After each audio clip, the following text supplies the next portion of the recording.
पुनरुत्थान दिनर अपराह्नर आराधना करिवार समय आसीअछि। आज आम्भे पुनरुत्थान एवं रूपांतरण एही उपदेश शीर्षकर सहित परमेश्वरଙ୍କ वाक्यर अध्ययन କରିବାକୁ जाउछु। ख्रीष्ट क्रूसविध पर तृतीय दिन रे मृतमानक मध्यरु पुनर्थित होइथिले। से 40 दिनर अवधि मध्यरे तांकर समस्त शिष्यमानक निकटरे प्रकट होई सारा विश्वरे तांको पुनरुत्थानर घोषणा करिथिले। सेतेबेले सबुठार आश्चर्यजनक दृश्य थिला जेतेबेले यीशु हठात निज शिष्यमानक सामनारे सेही कोठरीरे प्रकट हेले जेउठारे सेमाने जिहुदी मानक भयरे बंद द्वार पछरे एकाठी लुचि रहिथिले। से इमाई पथरे जाउथवा अपना दुई शिष्यंक सामनारे मध्य प्रकट होइथिले, जदियो सेमाने तांको चिन्हि पारि नथिले। जेतेबेले आम्हे बाइबल रे एही आश्चर्यजनक दृश्य को देखु जेउठारे परमेश्वर मुक्त भावरे समय एवं स्थान बाहरे चालुछंती, आम समस्त को निसंदेह परमेश्वर प्रतिज्ञा उपर विश्वास करबा उचित कि खूब शीघ्र आममानक शारीरिक देह जहा ए पर्यंत सीमित अछि आत्मिक शरीर रे परिणत हबो। पुनरुत्थान एवं रूपांतरण को बुझिबारे आममानक सहायता करिबा पई परमेश्वर आममानक प्रकृति माध्यम रे अनेक उदाहरण देखाइछंती जहा से सृष्टि करिछंती। आसंत आमे रोमियो अध्याय 1 पद 18 देखिबा। कारण जो लोक माने अधर्म रे सत्य को प्रतिरोध करंती सेमानकर समस्त अपवित्रता एवं अधर्म विरोध रे स्वर्गरु ईश्वरंक क्रोध प्रकाशित हेउछि।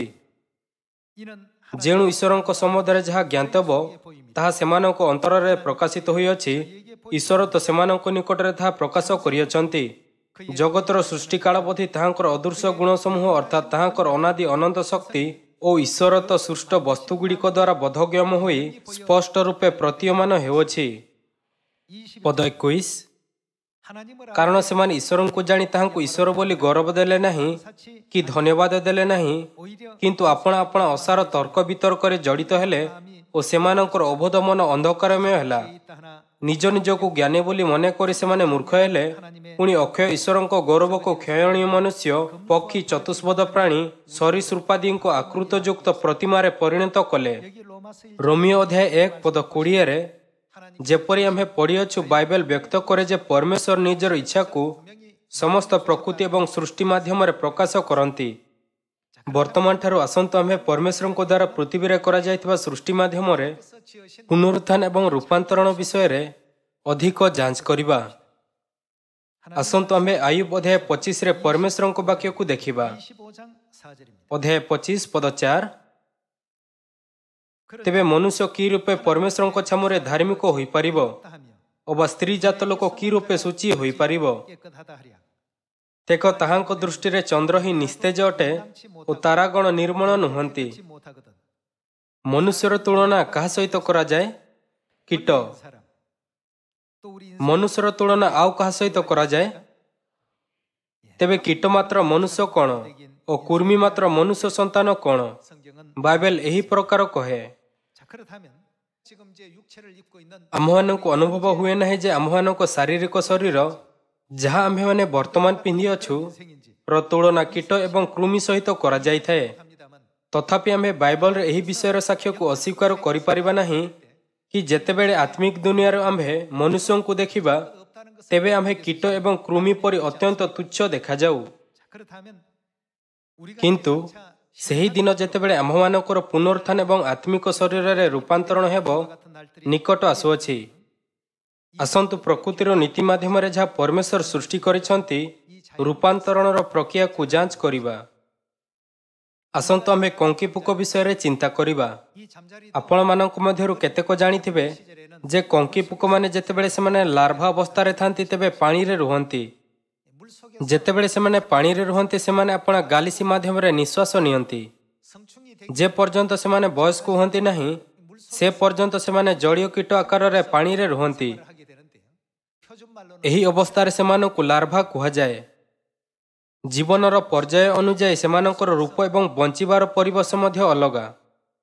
जेतेबेले सेमानकर लार्भा चक्र संपूर्ण हुए एवं सेमाने रूपांतरण हेबा पय प्रस्तुत होई जानती तेबे सेमाने पानी रो बाहरी आसंती एवं सेमाने निज शरीर को संपूर्ण सुखाइबा पय एक खरा एवं गरम स्थान को जानती।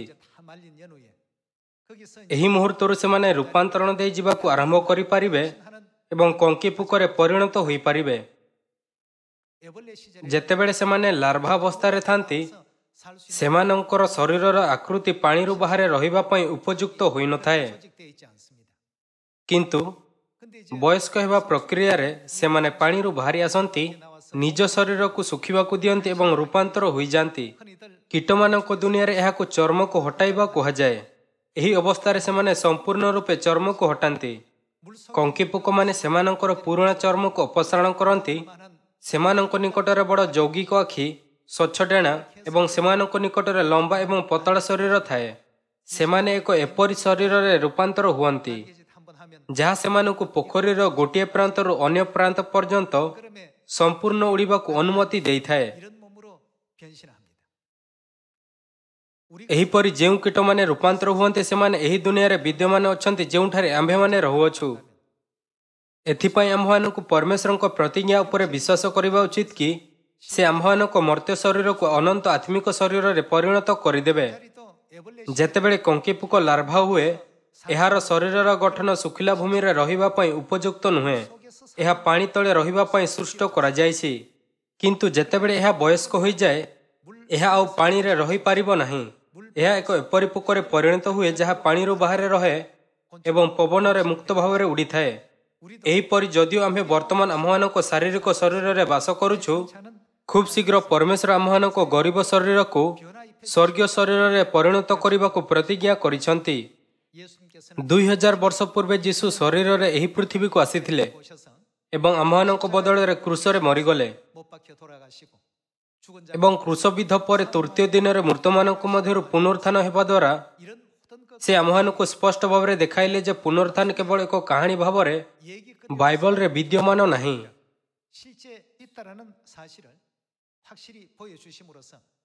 ଏହିପରି ପରମେଶ୍ୱର ଆମ୍ଭମାନଙ୍କୁ ଦୃଢ଼ ପ୍ରମାଣ ଛାଡ଼ିଥିଲେ କି ପୁନରୁତ୍ଥାନ ଆମ୍ଭମାନଙ୍କ ସହିତ ମଧ୍ୟ ହେବ। ଏମାନେ କେବଳ କଙ୍କି ପୋକ ନୁହନ୍ତି ଯେଉଁମାନେ ଏହା ଦେଇ ଯାଆନ୍ତି। କୁହାଯାଏ ଯେ ଝିଙ୍କାରି ପ୍ରାୟ 7 ବର୍ଷ ପର୍ଯ୍ୟନ୍ତ ଭୂମି ତଳେ ଲାର୍ଭା ରୂପରେ ରହିଥାନ୍ତି। ପ୍ରାୟ 7 ବର୍ଷ ପରେ ସେମାନେ ରୂପାନ୍ତରଣ ଦେଇ ଯାଆନ୍ତି ଏବଂ ଏକ ଲାର୍ଭା ଠାରୁ ବୟସ୍କରେ ପରିବର୍ତ୍ତନ ହୁଅନ୍ତି। କୁହାଯାଏ ଯେ ସେମାନେ ବୟସ୍କଙ୍କ ଭାବରେ ପ୍ରାୟ 2 ସପ୍ତାହରୁ 1 ମାସ ପର୍ଯ୍ୟନ୍ତ ବଞ୍ଚନ୍ତି। ଯଦି ଲାର୍ଭା 1 ଘଣ୍ଟା ପାଇଁ ଟାଣନ୍ତି, ତେବେ ସେମାନେ ଅଧିକ ଦୂରକୁ ଯାଇପାରନ୍ତି ନାହିଁ। କିନ୍ତୁ ରୂପାନ୍ତରଣ ପରେ ଯଦି ବୟସ୍କ ଝିଙ୍କାରେ 1 ଘଣ୍ଟା ପର୍ଯ୍ୟନ୍ତ ଉଡ଼ନ୍ତି, ତେବେ ସେମାନେ ବହୁତ ଦୂରକୁ ଯାଇପାରନ୍ତି। ସେମାନେ ଏକ ଏପରି ଦୁନିଆକୁ ଅନୁଭବ କରିପାରନ୍ତି ଯାହା ଲାର୍ଭା ସମୟରେ କଳ୍ପନା ଯୋଗ୍ୟ ନୁହେଁ। ଯେତେବେଳେ ସେମାନେ ଲାର୍ଭା ହୁଅନ୍ତି, ସେମାନେ ପାଣି ତଳେ ବାସ କରନ୍ତି। କିନ୍ତୁ ଥରେ ସେମାନେ ବୟସ୍କ ହେବା ପରେ ସେମାନଙ୍କ ନିକଟରେ ସ୍ୱଚ୍ଛ ଡେଣା ରହେ। ସେମାନେ ସେତେବେଳେ ଭୂମି ତଳେ ରୁହନ୍ତି ନାହିଁ, କିନ୍ତୁ ସେମାନେ ପବନରେ ମୁକ୍ତ ଭାବରେ ଉଡ଼ିବାରେ ସକ୍ଷମ ଅଟନ୍ତି। ଏପରିକି ଏହି ଦୁନିଆରେ ମଧ୍ୟ ଆମ୍ଭେ ଏପରି ପ୍ରାଣୀମାନଙ୍କୁ ଦେଖିପାରିବା ଯେଉଁମାନେ 2 ପ୍ରକାରର ଜୀବନ ଅନୁଭବ କରନ୍ତି। ସେହିଭଳି ବର୍ତ୍ତମାନ ଆମ୍ଭେ ଶାରୀରିକ ଶରୀରରେ ସୀମିତ ହୋଇ ଏହି ପୃଥିବୀରେ ବାସ କରୁଅଛୁ। କିନ୍ତୁ ସେହି ମୁହୂର୍ତ୍ତରୁ ଆମ୍ଭେ ଏହି ଶରୀରରେ ରହିବା ନାହିଁ ଯେଉଁ ମୁହୂର୍ତ୍ତରୁ ପରମେଶ୍ୱର ଆମ୍ଭମାନଙ୍କୁ ସ୍ୱର୍ଗୀୟ ବସ୍ତ୍ର ପିନ୍ଧାଇବେ। ପରମେଶ୍ୱର କହିଲେ ଯେ ଆମ୍ଭେ ନିଶ୍ଚିତ ଭାବରେ ସ୍ୱର୍ଗୀୟ ଶରୀରରେ ରୂପାନ୍ତରଣ ହେବା। ଏଥିପାଇଁ ପୁନରୁତ୍ଥାନ ସମୟରେ ଆମ୍ଭେ କାହା ପରି ହେବା? ପରମେଶ୍ୱର କହିଲେ ଯେ ଆମ୍ଭେ ସ୍ୱର୍ଗର ସ୍ୱର୍ଗଦୂତମାନଙ୍କ ପରି ହେବା। ଆମ୍ଭମାନଙ୍କୁ ଉଦ୍ଧାରର କାର୍ଯ୍ୟରେ ଯେଉଁଥିରେ ପିତା ଏବଂ ମାତା ଆମ୍ଭମାନଙ୍କୁ ଆଗେଇ ନିଅନ୍ତି, ତାଙ୍କ ଆଦେଶ ଏବଂ ଆଜ୍ଞାକୁ ପାଳନ କରିବା ଉଚିତ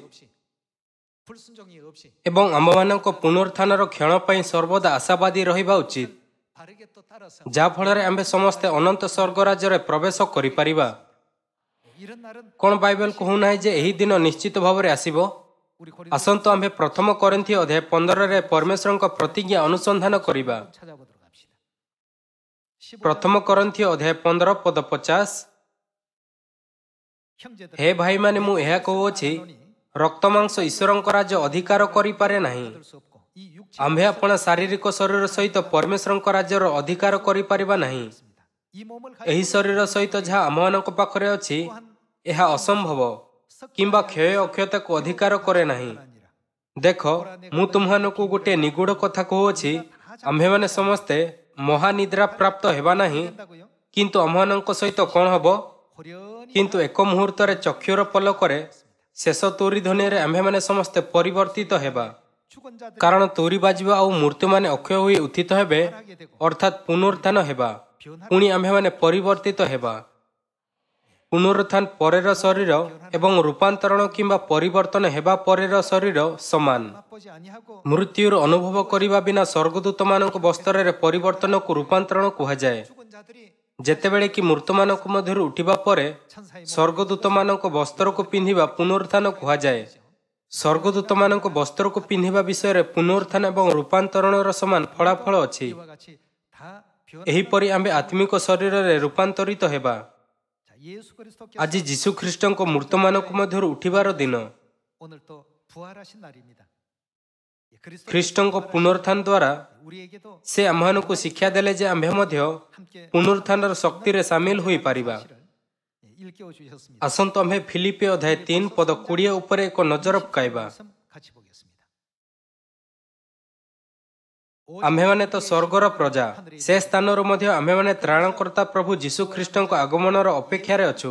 ସେ ଆପଣାର ଯେଉଁ କାର୍ଯ୍ୟ ସାଧକ ଶକ୍ତି ଦ୍ୱାରା ସମସ୍ତ ବିଷୟକୁ ନିଜର ବଶୀଭୂତ କରିପାରନ୍ତି, ତଦ୍ୱାରା ଆମ୍ଭମାନଙ୍କର ଛାର ଶରୀରକୁ, ଯେଉଁଥିରେ ଆମ୍ଭେ ବର୍ତ୍ତମାନ ଅଛୁ, ରୂପାନ୍ତରିତ କରି ଆପଣାର ଗୌରବମୟ ଶରୀରର ସଦୃଶ କରିବେ। ଆମ୍ଭେ ଗୌରବମୟ ଶରୀର ପିନ୍ଧିବା। ପରମେଶ୍ୱର ଆମ୍ଭ ସମସ୍ତଙ୍କର ପରିବର୍ତ୍ତିତ କରିଦେବେ। ଏହା ପୁନରୁତ୍ଥାନ ଏବଂ ରୂପାନ୍ତରଣକୁ ସୂଚିତ କରେ। ଯେଉଁମାନେ ପ୍ରଭୁ ଯୀଶୁଖ୍ରୀଷ୍ଟଙ୍କୁ ଗ୍ରହଣ କରନ୍ତି, ପୁନରୁତ୍ଥାନର ଗୌରବରେ ଭାଗ ନେଇପାରିବେ ଏବଂ ଯେଉଁମାନେ ରୂପାନ୍ତରଣର ଗୌରବରେ ଭାଗ ନେଇପାରିବେ, ପ୍ରଭୁଙ୍କ ସହିତ ମେଘମାଳାରେ ସାକ୍ଷାତ ହେବା ପାଇଁ ଏବଂ ସଦାସର୍ବଦା ସ୍ୱର୍ଗରେ ଅନନ୍ତ ଜୀବନ ଏବଂ ଆଶୀର୍ବାଦର ଉପଭୋଗ କରିବେ। ତେଣୁ ପୁନରୁତ୍ଥାନ, ଯାହାକୁ ଆମ୍ଭେ ଆଜି ସ୍ମରଣ କରୁଛୁ, ଏହାର ଏକ ଗୁରୁତ୍ୱପୂର୍ଣ୍ଣ ଅର୍ଥ ଅଛି। ପରମେଶ୍ୱର ଆମମାନଙ୍କୁ ଜାଣିବାକୁ ଦେଇଛନ୍ତି କି ପୁନରୁତ୍ଥାନ ସୁନିଶ୍ଚିତ ଅସ୍ତିତ୍ୱ ଅଛି ଏବଂ ଏହା ଏକ ବାଇବଲର କାର୍ଯ୍ୟ ଯାହା ପରମେଶ୍ୱରଙ୍କ ବିଚାର ଦିନରେ ଘଟିବ। ପ୍ରଥମ କରିନ୍ଥୀୟ ଅଧ୍ୟାୟ 15 ପଦ 12ରେ ଏହା ଲେଖା ଅଛି, ଏଣୁ ଖ୍ରୀଷ୍ଟ ଯେ ମୃତ୍ୟୁମାନଙ୍କ ମଧ୍ୟରୁ ଉତ୍ଥିତ ହୋଇଅଛନ୍ତି, ଏହା ଯଦି ପ୍ରଚାର କରାଯାଉଅଛି, ତେବେ ମୃତ୍ୟୁମାନଙ୍କର ପୁନରୁତ୍ଥାନ ନାହିଁ ବୋଲି ତୁମମାନଙ୍କ ମଧ୍ୟରେ କେହି କେହି କିପରି କୁହନ୍ତି? ଯେଉଁମାନେ କୁହନ୍ତି ଯେ କୌଣସି ପୁନରୁତ୍ଥାନ ନାହିଁ, ସେମାନଙ୍କୁ କଙ୍କିପୋକ ଏବଂ ଝିଙ୍କାରୀକୁ ଦେଖି ଶିଖିବା ଦରକାର। ପରମେଶ୍ୱର ସମସ୍ତ ମାନବ ଜାତିଙ୍କୁ ଦେଖାଇଲେ କି ଏପରି କ୍ଷୁଦ୍ର ପ୍ରାଣୀଙ୍କ ଠାରେ ମଧ୍ୟ ଏପରି ଶରୀର ଅଛି ଯାହା ରୂପାନ୍ତରିତ ହୁଏ। ତଥାପି ଲୋକମାନେ କୁହନ୍ତି କୌଣସି ପୁନରୁତ୍ଥାନ ନାହିଁ। ସେମାନେ ସତରେ ମୂର୍ଖ ଅଟନ୍ତି। ପଦ 13, ଯଦି ମୃତ୍ୟୁମାନଙ୍କର ପୁନରୁତ୍ଥାନ ନାହିଁ, ତେବେ ଖ୍ରୀଷ୍ଟ ମଧ୍ୟ ଉତ୍ଥିତ ହୋଇନାହାନ୍ତି। ଆଉ ଯଦି ଖ୍ରୀଷ୍ଟ ଉତ୍ଥିତ ହୋଇନାହାନ୍ତି, ତେବେ ତ ଆମ୍ଭମାନଙ୍କ ପ୍ରଚାର ବୃଥା, ତୁମମାନଙ୍କ ବିଶ୍ୱାସ ମଧ୍ୟ ବୃଥା। ପରମେଶ୍ୱର ଆମମାନଙ୍କୁ ଜାଣିବାକୁ ଦେଇଛନ୍ତି ଯେ ଯଦି କୌଣସି ପୁନରୁତ୍ଥାନ ନାହିଁ, ତେବେ ଆମ୍ଭମାନଙ୍କ ବିଶ୍ୱାସର କୌଣସି ଅର୍ଥ ନାହିଁ। ଏହା ଏଥିପାଇଁ କାରଣ ଆମ୍ଭେ ପୁନରୁତ୍ଥିତ ଶରୀର ଅର୍ଥାତ୍ ରୂପାନ୍ତରିତ ଶରୀରରେ ପରମେଶ୍ୱରଙ୍କ ରାଜ୍ୟରେ ସଦାସର୍ବଦା ଅନନ୍ତ ଜୀବନ ଏବଂ ଆଶୀର୍ବାଦର ଉପଭୋଗ କରିବା। ତେଣୁ ପ୍ରେରିତ ପାଉଲ କହିଛନ୍ତି, ଯଦି କୌଣସି ପୁନରୁତ୍ଥାନ ଏବଂ ରୂପାନ୍ତରଣ ନାହିଁ, ତେବେ ଆମ୍ଭମାନଙ୍କର ବିଶ୍ୱାସ ବୃଥା। ଆସନ୍ତୁ ପଦ 14 ସହିତ ଜାରି ରଖିବା। ଆଉ ଯଦି ଖ୍ରୀଷ୍ଟ ଉତ୍ଥିତ ହୋଇନାହାନ୍ତି, ତେବେ ତ ଆମ୍ଭମାନଙ୍କ ପ୍ରଚାର ବୃଥା, ତୁମମାନଙ୍କ ବିଶ୍ୱାସ ମଧ୍ୟ ବୃଥା। ପୁଣି ଆମ୍ଭେମାନେ ଈଶ୍ୱରଙ୍କ ସମ୍ବନ୍ଧରେ ଯେ ମିଥ୍ୟା ସାକ୍ଷୀ, ଏହା ପ୍ରକାଶ ପାଏ। କାରଣ ଆମ୍ଭେମାନେ ଈଶ୍ୱରଙ୍କ ବିରୋଧରେ ସାକ୍ଷ୍ୟ ଦେଇଥାନ୍ତୁ ଯେ ସେ ଖ୍ରୀଷ୍ଟଙ୍କୁ ଉଠାଇଅଛନ୍ତି। ମାତ୍ର ଯଦି ମୃତ୍ୟୁମାନେ ଉତ୍ଥିତ ନ ହୁଅନ୍ତି, ତେବେ ସେ ତାହାଙ୍କୁ ଉଠାଇ ନାହାନ୍ତି। ଯେଣୁ ଯଦି ମୃତ୍ୟୁମାନେ ଉତ୍ଥିତ ନ ହୁଅନ୍ତି, ତେବେ ଖ୍ରୀଷ୍ଟ ମଧ୍ୟ ଉତ୍ଥିତ ହୋଇନାହାନ୍ତି। ଆଉ ଯଦି ଖ୍ରୀଷ୍ଟ ଉତ୍ଥିତ ହୋଇନାହାନ୍ତି, ତେବେ ତୁମ୍ଭମାନଙ୍କର ବିଶ୍ୱାସ ନିଷ୍ଫଳ, ଆଉ ତୁମ୍ଭେମାନେ ଏପର୍ଯ୍ୟନ୍ତ ଆପଣା ଆପଣା ପାପରେ ଅଛ। ତାହେଲେ ଯେଉଁମାନେ ଖ୍ରୀଷ୍ଟଙ୍କଠାରେ ମହାନିଦ୍ରା ପ୍ରାପ୍ତ ହୋଇଅଛନ୍ତି, ସେମାନେ ମଧ୍ୟ ବିନଷ୍ଟ ହୋଇଅଛନ୍ତି। ଯଦି କେବଳ ଏହି ଜୀବନ ନିମନ୍ତେ ଆମ୍ଭେମାନେ ଖ୍ରୀଷ୍ଟଙ୍କଠାରେ ଭରସା ରଖିଅଛୁ, ତେବେ ସମସ୍ତ ମନୁଷ୍ୟଙ୍କଠାରୁ ଆମ୍ଭେମାନେ ଦୁର୍ଭାଗ୍ୟ। କ'ଣ ଏହାର ଅର୍ଥ ଏହା ନୁହେଁ କି ଆମ୍ଭମାନଙ୍କ ପୁନରୁତ୍ଥାନ ନିଶ୍ଚିତ ଭାବରେ ହେବ? ପ୍ରେରିତ ପାଉଲ ମଧ୍ୟ ପୁନରୁତ୍ଥାନ ଉପରେ ଗୁରୁତ୍ୱାରୋପ କରିଥିଲେ। ଆସନ୍ତୁ ଦେଖିବା କି ପଦ 29ରେ ସେ ପୁନରୁତ୍ଥାନ ବିଷୟରେ କିପରି ବ୍ୟାଖ୍ୟା କଲେ। ମୃତମାନଙ୍କ ଉତ୍ଥାନ ନହେଲେ ଯେଉଁମାନେ ମୃତମାନଙ୍କ ନିମନ୍ତେ ବାପ୍ତିଜିତ ହୁଅନ୍ତି ସେମାନେ କ'ଣ କରିବେ? ଯଦି ମୃତମାନେ ଆଦୌ ଉତ୍ଥିତ ନ ହୁଅନ୍ତି ତେବେ ସେମାନଙ୍କ ନିମନ୍ତେ ସେମାନେ କାହିଁକି ବାପ୍ତିଜିତ ହୁଅନ୍ତି? ଆମ୍ଭେମାନେ ମଧ୍ୟ କାହିଁକି ପ୍ରତ୍ୟେକ ଦଣ୍ଡରେ ବିପଦର ସମ୍ମୁଖୀନ ହେଉ? ହେ ଭାଇମାନେ, ଆମମାନଙ୍କ ପ୍ରଭୁ ଖ୍ରୀଷ୍ଟ ଯୀଶୁଙ୍କଠାରେ ତୁମ୍ଭମାନଙ୍କ ବିଷୟରେ ମୁଁ ଯେଉଁ ଦର୍ପ କରିଥାଏ ସେଥିର ଶପଥ କରି କହୁଅଛି, ମୁଁ ପ୍ରତିଦିନ ମୃତ୍ୟୁଭୋଗ କରୁଅଛି। ଆସନ୍ତୁ ପଦ 45କୁ ଯିବା। କ'ଣ ଆମ୍ଭେ ପଦ 40ରୁ ପଢ଼ିବା? ଆକାଶସ୍ଥ ଶରୀର ଅଛି, ପୃଥିବୀସ୍ଥ ଶରୀର ମଧ୍ୟ ଅଛି। ଯେତେବେଳେ ଆମ୍ଭେମାନେ ଝିଙ୍କାରୀର ଜୀବନକୁ ଦେଖୁଅଛୁ, ସେମାନେ 7 ବର୍ଷ ପର୍ଯ୍ୟନ୍ତ ଭୂମି ତଳେ ଅସୁନ୍ଦର ଲାର୍ଭା ପରି ବଞ୍ଚନ୍ତି। ସରଳ ଭାବରେ କହିବାକୁ ଗଲେ ଆମ୍ଭେ କହିପାରିବା ଯେ ସେମାନେ ପୃଥିବୀ ସହିତ ଜଡ଼ିତ। ଯେତେବେଳେ ସେମାନେ ଉଡ଼ିବାକୁ ସକ୍ଷମ ହୁଅନ୍ତି ତେବେ କ'ଣ ହୁଏ? ଆମ୍ଭେ କହିପାରିବା କି ସେମାନେ ପବନ ସହିତ ଜଡ଼ିତ। ଆସନ୍ତୁ ପଦ 40କୁ ପୁଣି ଥରେ ପଢ଼ିବା। ଆକାଶସ୍ଥ ଶରୀର ଅଛି, ପୃଥିବୀସ୍ଥ ଶରୀର ମଧ୍ୟ ଅଛି। କିନ୍ତୁ ଆକାଶସ୍ଥ ଶରୀରର ଏକ ପ୍ରକାର ତେଜ ଆଉ ପୃଥିବୀସ୍ଥ ଶରୀରର ଅନ୍ୟ ପ୍ରକାର ତେଜ। ସୂର୍ଯ୍ୟର ଏକ ପ୍ରକାର ତେଜ, ଚନ୍ଦ୍ରର ଅନ୍ୟ ପ୍ରକାର ତେଜ ଓ ନକ୍ଷତ୍ରମାଳାର ଅନ୍ୟ ପ୍ରକାର ତେଜ, କାରଣ ତେଜରେ ଗୋଟିଏ ନକ୍ଷତ୍ର ଅନ୍ୟ ନକ୍ଷତ୍ର ଠାରୁ ଭିନ୍ନ। ମୃତମାନଙ୍କର ପୁନରୁତ୍ଥାନ ମଧ୍ୟ ସେହି ପ୍ରକାର। କ୍ଷୟରେ ବୁଣାଯାଏ, ଏହା କିପରି ଉତ୍ଥିତ ହୁଏ? ଅକ୍ଷୟ ହୋଇ ଉତ୍ଥିତ ହୁଏ। ଉତ୍ଥିତ ହେବାର ଅର୍ଥ ପୁନରୁତ୍ଥାନ ଏବଂ ରୂପାନ୍ତର। ପଦ 43, ଅନାଦରରେ ବୁଣାଯାଏ, ଗୌରବାନ୍ୱିତ ହୋଇ ଉତ୍ଥିତ ହୁଏ। ଦୁର୍ବଳତାରେ ବୁଣାଯାଏ, ସବଳ ହୋଇ ଉତ୍ଥିତ ହୁଏ। ପ୍ରାକୃତିକ ଶରୀର ବୁଣାଯାଏ, ଆତ୍ମିକ ଶରୀର ଉତ୍ଥିତ ହୁଏ। ଯଦି ପ୍ରାକୃତିକ ଶରୀର ଅଛି, କେଉଁ ଶରୀର ସୁଦ୍ଧା ଅସ୍ତିତ୍ୱ ଅଛି? ତେବେ ଆତ୍ମିକ ଶରୀର ସୁଦ୍ଧା ଅଛି। ନିଶ୍ଚିତ ଆତ୍ମିକ ଶରୀର ସୁଦ୍ଧା ଅଛି। ପ୍ରାକୃତିକ ଶରୀର ଦ୍ୱାରା ଯାହା ଆମ୍ଭମାନଙ୍କୁ ଅନୁଭବ ହୁଏ, ଯାହା ଆମ୍ଭେ ଅନୁଭବ କରୁ ଓ ଯାହା ଆମ୍ଭେ ଜାଣିଅଛୁ, ତାହାକୁ ବୁଝିବା ସହଜ ହୋଇଥାଏ। କଙ୍କିପୋକ ଲାର୍ଭା ଦୁନିଆରେ ମଧ୍ୟ ସମାନ ଘଟଣା ଘଟେ। କ'ଣ ତାହା ବିଷୟରେ ଏକ ପ୍ରସିଦ୍ଧ କାହାଣୀ ନାହିଁ ଯାହାକୁ ଆପଣ ଏବଂ ମୁଁ ଭଲ ଭାବରେ ଜାଣୁ? ଗୋଟିଏ ବେଙ୍ଗ କଙ୍କିପୋକର ଲାର୍ଭାମାନଙ୍କ ସହିତ ସାକ୍ଷାତ କରିବା ପାଇଁ କିଛି ସମୟ ଅଟକିଲା, ଯେଉଁମାନେ ପୋଖରୀରେ ରହୁଥିଲେ। ବେଙ୍ଗମାନେ ସ୍ଥଳ ଭାଗରେ ଓ ପାଣିରେ ମଧ୍ୟ ରହିପାରନ୍ତି ଆଉ ଆପଣା ଭୋଜନ ଖୋଜିପାରନ୍ତି। ସେମାନେ ମୁକ୍ତ ଭାବରେ ପାଣି ଭିତରେ ଓ ବାହାରେ ରହିପାରନ୍ତି। ଯେତେବେଳେ ଗୋଟିଏ ବେଙ୍ଗ ସାକ୍ଷାତ କରିବା ପାଇଁ ପୋଖରୀକୁ ଗଲା, ତେବେ କଙ୍କିପୋକର ଲାର୍ଭାମାନେ ଖୁସିରେ ତାହାର ସ୍ୱାଗତ କଲେ। କଙ୍କିପୋକର ଲାର୍ଭାମାନେ ପାଣି ବାହାରର ଜୀବନ ବିଷୟରେ ଜାଣିବାକୁ ବହୁତ ଆଗ୍ରହୀ ଥିଲେ। ସେମାନେ ବେଙ୍ଗକୁ ପଚାରନ୍ତି, ପାଣିର ବାହାରର ଜୀବନ କିପରି ହୋଇଥାଏ? ବେଙ୍ଗ ଉତ୍ତର ଦିଏ, ସେଠାରେ ଏଠିକାର ଜୀବନର ତୁଳନା କରିବା ବହୁତ ବାହାରେ। ପୁଣି ବେଙ୍ଗ କଙ୍କିପୋକର ଲାର୍ଭାମାନଙ୍କୁ ସବୁ କିଛି କହିଥାଏ। କି ସୁଗନ୍ଧିତ ଫୁଲ ବିଷୟରେ, ରାତିର ଆକାଶର ନକ୍ଷତ୍ରପୁଞ୍ଜର ତାରାମାନଙ୍କ ବିଷୟରେ, ବସନ୍ତ ପବନ ବିଷୟରେ, ଆଉ ଏହା ମଧ୍ୟ କି କିପରି ପ୍ରଜାପତି ଓ ମହୁମାଛିମାନେ ଫୁଲର ଫୁଲକୁ ଉଡ଼ନ୍ତି ଓ ମଧୁ ସଂଗ୍ରହ କରନ୍ତି। ଏହା କଙ୍କିପୋକର ଲାର୍ଭାମାନଙ୍କ ନିମନ୍ତେ ଅକଳ୍ପନୀୟ ଥିଲା। ଯେହେତୁ ଲାର୍ଭାମାନେ ସେମାନଙ୍କର ସମ୍ପୂର୍ଣ୍ଣ ଜୀବନ ପାଣିରେ ବିତାଇଥିଲେ, ସେମାନେ କେବେ ଦେଖିନଥିଲେ, ନା ହିଁ ସେମାନେ ସ୍ପର୍ଶ କରିଥିଲେ, ଆଉ ନା ହିଁ ସେମାନଙ୍କୁ ଏହି ପ୍ରକାରର ଦୁନିଆ ଅନୁଭବ ହୋଇଥିଲା। ଏହା କଳ୍ପନା କରିବା କଷ୍ଟକର ଥିଲା ଯାହା ବେଙ୍ଗ ବର୍ଣ୍ଣନା କରିଥିଲା, ଆଉ ନା ହିଁ ତାହାର ଶବ୍ଦର ନିଶ୍ଚିତ କରିବାର କୌଣସି ଉପାୟ ଥିଲା। ମୁଁ ଏହା ବିଶ୍ୱାସ କରିପାରିବି ନାହିଁ, ଏପରି ଲାଗୁଅଛି କି ତୁମ୍ଭେ ମିଥ୍ୟା କହୁଅଛ। ତାପରେ ବେଙ୍ଗ ଆହୁରି କିଛି ବୁଝିବାର ବାହାରେ କହିବାକୁ ଲାଗିଲା। ଯେତେବେଳେ ତୁମ୍ଭେ ବୟସ୍କ ହୋଇଯିବ, ତୁମ୍ଭେ ପାଣି ବାହାରକୁ ଆସିଯିବ ଆଉ ରୂପାନ୍ତରିତ ହୋଇଯିବ। ତୁମ୍ଭମାନଙ୍କ ପାଖରେ ଏକ ଲମ୍ବା ଓ ପତଳା ଶରୀର ହେବ ଏବଂ ତୁମ୍ଭମାନଙ୍କ ସ୍ୱଚ୍ଛ ଡେଣା ଉତ୍ପନ୍ନ ହେବ। ଏହା ସହିତ ତୁମ୍ଭମାନଙ୍କର 2ଟି ବଡ଼ ଯୌଗିକ ଆଖି ହେବ। ନିଜ ସ୍ୱଚ୍ଛ ଡେଣାକୁ ଫଡ଼ ଫଡ଼ କରୁଥାଇ ତୁମ୍ଭେ ଶୀଘ୍ର ପୋଖରୀର ଗୋଟିଏ ପ୍ରାନ୍ତରୁ ଅନ୍ୟ ପ୍ରାନ୍ତରକୁ ଉଡ଼ିବ। ଯାହା ବାହାରେ ଅଛି ତାହା ସହିତ ତୁଳନା କରି ଏହି ପୋଖରୀ ଯେଉଁଠାରେ ବର୍ତ୍ତମାନ ତୁମ୍ଭେମାନେ ଅଛ ଛୋଟ ଦେଖାଯିବ। ବେଙ୍ଗ ଏହି ସବୁ କିଛି ବୁଝାଇଲା, ଯେହେତୁ ସେ ସବୁ କିଛି ଦେଖିଥିଲା। ଯଦିଓ କଙ୍କିପୋକର ଲାର୍ଭାମାନଙ୍କୁ ଏହାର ବିଶ୍ୱାସ କରିବା କଷ୍ଟକର ହେଉଥିଲା, ଏହା କିପରି ସମ୍ଭବ ହୋଇପାରେ? ଆମ୍ଭେମାନେ ଏତେ ଆକର୍ଷଣୀୟ ଦେଖାଯାଉ, ଆମ୍ଭେମାନେ ଏହି ଅନାକର୍ଷକ ଶରୀରକୁ ଅଦ୍ଭୁତ ଶରୀରରେ କିପରି ପରିବର୍ତ୍ତନ କରିପାରିବା? ଏଥିପାଇଁ ବେଙ୍ଗର ଚାଲିଯିବା ପରେ କଙ୍କିପୋକର ଲାର୍ଭା ଏକ ସଙ୍ଗରେ ଏକତ୍ର ହେଲେ ଏବଂ ସେମାନେ ଯାହା କିଛି ଶୁଣିଲେ ତାହା ବିଷୟରେ ଚର୍ଚ୍ଚା କରିବା ପାଇଁ ଏକ ବୈଠକ ରଖିଲେ। କ'ଣ ବେଙ୍ଗ ଯାହା କହିଛି ତାହା ସତ ହୋଇପାରେ, ନା ଏହା ମିଥ୍ୟା? 아니면 거짓일까? ଏହି ମାମଲାକୁ ନେଇ ସେମାନଙ୍କର ଏକ ଲମ୍ବା ଯୁକ୍ତିତର୍କ ହେଲା। 이 벌어졌습니다. 그러다가 ତାପରେ ଏକ ଲାର୍ଭା ପରାମର୍ଶ ଦେଲା, 우리가 이렇게 ଆସ ଯୁକ୍ତିତର୍କ ବନ୍ଦ କରିବା। 할 것이 ଆ니라 ବେଙ୍ଗ କହିଲା ଯେ ଯେତେବେଳେ ଆମେ ବୟସ୍କ ହୋଇଯାଉ ତେବେ ଆମେ ପାଣି ବାହାରକୁ ଚାଲିଯାଉ। ଏଥିପାଇଁ ଏହା କିପରି ହେବ କି ଯେ କେହି ପ୍ରଥମେ ବୟସ୍କ କଙ୍କିପୋକ ହୋଇଯିବ ତେବେ ସେ ଏଠାକୁ ଆସି ଅନ୍ୟ ଲାର୍ଭାମାନଙ୍କୁ ପୋଖରୀର ବାହାର ଦୁନିଆ ବିଷୟରେ ଜଣାଇବ କି କ'ଣ ବାସ୍ତବରେ ବାହାର ଦୁନିଆ ସେହିପରି ଅଛି ଯେପରି ବେଙ୍ଗ ଆମ୍ଭମାନଙ୍କୁ ଜଣାଇଥିଲା। ଥରେ ଏହା ନିଶ୍ଚିତ ହୋଇଯିବା ପରେ କି ଏପରି ଦୁନିଆ ବାସ୍ତବରେ ଅଛି ତେବେ ଆମ୍ଭେ ଏହା ଉପରେ ବିଶ୍ୱାସ କରିପାରିବା। ହଁ ନା? ସମସ୍ତେ ତାହାର ପରାମର୍ଶରେ ସହମତ ଥିଲେ ଏବଂ ବୈଠକକୁ ସମାପ୍ତ କଲେ। 날개가 날 ପୁଣି ଦିନେ ଗୋଟିଏ ଲାର୍ଭାର ପୋଖରୀ ଛାଡ଼ିବାର ସମୟ ଥିଲା। 그래서 이제 ପରିଶେଷରେ ସେ ପାଣିରୁ ଚାଲିଗଲା। ସେ ବାସ୍ତବରେ ଚର୍ମକୁ ବାହାର କରିବା ଆରମ୍ଭ କଲା।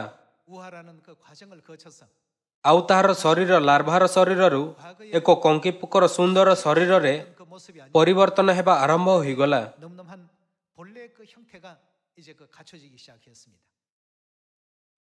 등에서부터 ତାହାର ପେଟ ଲମ୍ବା ଓ ପତଳା ହୋଇଗଲା। 시작했고 ତାହାର ସ୍ୱଚ୍ଛ ଡେଣା ତାହାର ପିଠିରୁ ବାହାରି ଆସିଲା। 투명한 날개가 ତାହାର ଅସୁନ୍ଦର ଆଖି ଯାହା ଏ ପର୍ଯ୍ୟନ୍ତ ଅଦୃଶ୍ୟ ମନେ ହେଉଥିଲା 말듯 했던 ବହୁତ ବଡ଼ ଓ ଗୋଲାକାର ହୋଇଗଲା।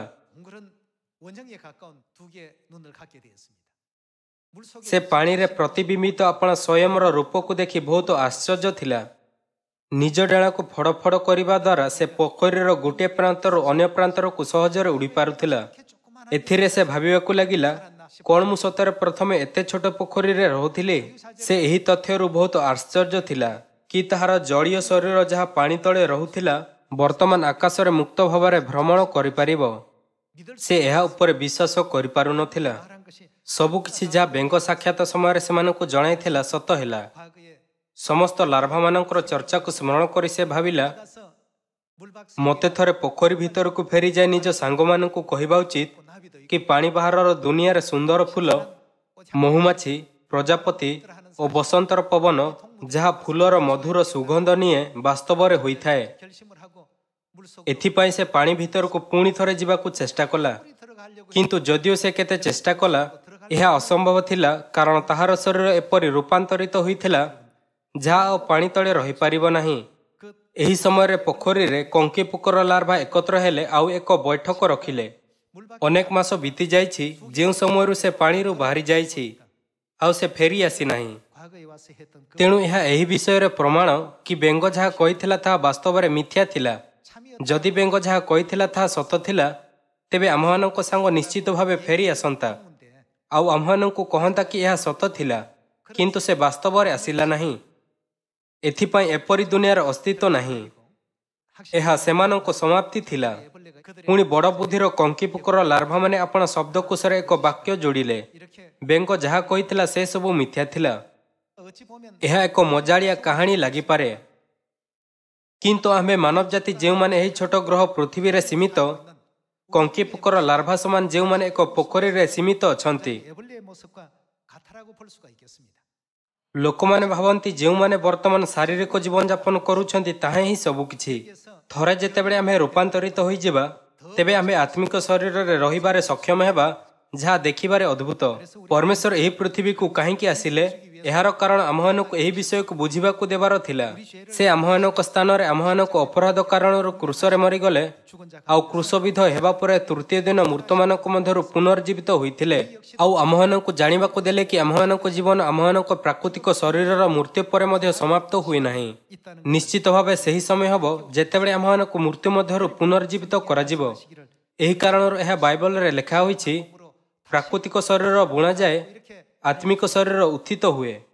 ପରମେଶ୍ୱର ସ୍ୱର୍ଗୀୟ ଶରୀର ଓ ପାର୍ଥିବ ଶରୀରର ତୁଳନା କରିଛନ୍ତି। ଭାଇ ଓ ଭଉଣୀମାନେ, କିଛି ଲୋକ ଦାବି କରନ୍ତି କ'ଣ ପୁନରୁତ୍ଥାନ ଏବଂ ରୂପାନ୍ତରଣ ଯାହା ଖ୍ରୀଷ୍ଟ ଧର୍ମରେ କୁହାଯାଏ 얘기에 불과한 କେବଳ ଏକ ପରିମାଣକ କାହାଣୀ ପରି ନୁହେଁ? 것입니다만 ନାହିଁ, ଏହା ଏକ ପରିମାଣକ କାହାଣୀ ନୁହେଁ। ପରମେଶ୍ୱର ଆକାଶ ଓ ପୃଥିବୀ ଓ ସେଥିରେ ସମସ୍ତ କିଛି ସୃଷ୍ଟି କଲେ ଆଉ ସେ ବ୍ରହ୍ମାଣ୍ଡକୁ ନିୟନ୍ତ୍ରଣ କରନ୍ତି। ଆମ୍ଭମାନଙ୍କୁ ଏହି ସମସ୍ତ ଉପରେ ସମ୍ପୂର୍ଣ୍ଣ ବିଶ୍ୱାସ କରିବା ଉଚିତ। ଏପରିକି ଆମ୍ଭମାନଙ୍କ ଚତୁଃପାର୍ଶ୍ୱରେ ପ୍ରକୃତିର ମାଧ୍ୟମରେ ଯାହା ପରମେଶ୍ୱର ସୃଷ୍ଟି କରିଛନ୍ତି ସେ ଆମ୍ଭମାନଙ୍କୁ ସ୍ପଷ୍ଟ ଭାବେ ଜାଣିବାକୁ ଦିଅନ୍ତି କି ସେହି ସ୍ୱର୍ଗୀୟ ଦୁନିଆ ଯେଉଁଠାକୁ ଆମ୍ଭେ ଯିବା ନିଶ୍ଚିତ ରୂପେ ବିଦ୍ୟମାନ ଅଛି। तथापि मनुष्य एहाकु मापिबारे असमर्थ आउ एपरि जीवन यापन करिथाय धरणीय पृथ्वी रे ही ताहार जीवन सबुकिछि। दयाकरी एही पुनरुत्थानर दिन माध्यमरे जहाँ आमे आज पालन करुअछु आपण मानसिकता को परिवर्तन करंतु एवं आसंत आमे विश्वास करिबा कि आम्भे निश्चित ही स्वर्ग दुनिया रे प्रवेश करिबा आउ सेही प्रतिज्ञा रे विश्वास करिबा कि आम्भे स्वर्ग रे परमेश्वरक द्वारा दिया जाइथबा अनंत जीवन एवं आशीर्वादर उपभोग करिबा। एही प्रकार मु आशा करुअछि कि सियोनर समस्त भाई और भणी माने स्वर्गीय पिता और मातांको इच्छानुसार स्वर्ग रे राजकीय पदधारी याजक हेबे और अनंत जीवन और आशीर्वाद को प्राप्त करिबे। 되시길 바라겠습니다. 그리고 जो समय रे प्रत्येक रूपांतरित हेबे आम्भे समस्त अनुभव करिबा कि बाइबलर वाक्य सत्य। एही पृथ्वी रे मध्ये जेउठारे आम्भे रहुअछु आम्भे जीवित प्राणी मानक रूपांतरित हेउथवार देखि परिबा। तेबे आम्भे एहा काहेकि विश्वास करि पारु नाहु कि काहेकि आम्हानक प्राकृतिक शरीर आत्मिक शरीर रे परिवर्तन होई जिवो। कोन आम्हानक एहा विश्वास करिबा उचित नुहे? परमेश्वर प्रथमे एही सब देई गले आउ परमेश्वर स्वयं आपण संतान मानक जानिबाकू देले कि एपरि दुनिया विद्यमान अछि। आम्हानक एही विषय रे सिखाइबा पई परमेश्वर शरीर रे एही पृथ्वी को आसिले आत्मिक शरीर रे रूपांतरित होले और स्वर्ग को फेरी गले हो ना। 아니하셨습니까? आज मु आपण मानक पुनरुत्थान और रूपांतरण हेबा निमंते जीवित आशा रखिबा पई और विश्वासर पथरे जे पर्यंत आमे स्वर्ग रे प्रवेश करिनाहु से पर्यंत आत्मविश्वासर सहित चालिबाकू कहिबाकू चाहिबी। परमेश्वर कहिले कि आम्भे एही समस्त जिनिस को अनुभव करिबा जेतेबेले एही सुसमाचार समीरण और पृथ्वीर प्रांत पर्यंत प्रचार करा जिवो।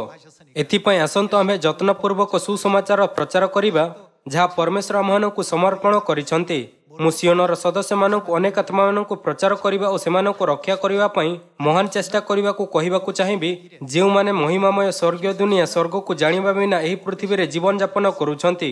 एहा द्वारा मु उपदेश समाप्त करियाकू चाहिबी। बहुत धन्यवाद।